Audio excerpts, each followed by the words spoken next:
Eh, anong masarap sakyan? Yung tao o yung jeep?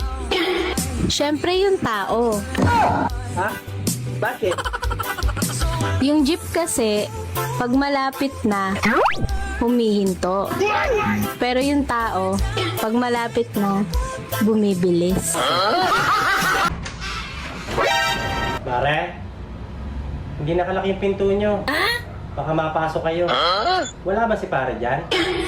Wala si pare mo, umalis. Hindi ko talaga nilaki ang pinto.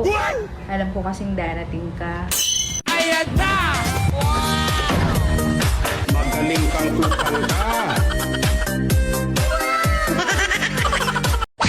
Pre, halimbawa hihiramin yung jowa mo, babayaran ka ng malaking halaga. Papayag ka ba? Ba't naman ako papayag, pre? Siyempre hindi ikaw, yung tanong mo, ibalik ko sa'yo. Papayag ka ba, hiramin yung duwa mo ng isang gabi lang, pero bibigyan ka ng 1 milyon. Papayag ka ba? Masyadong malaki na yung 1 milyon, pre.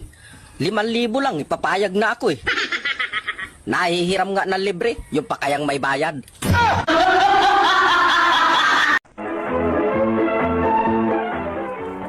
Ga,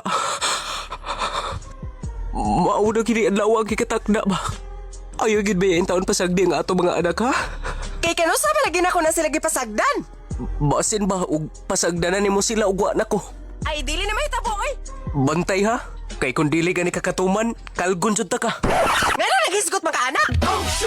Basin niya ba? Og dunay mahitabo nako human sa tanan. Sukad masukad no? Wa pa jud ko makadungog. Nga dunay namatay sa tuli.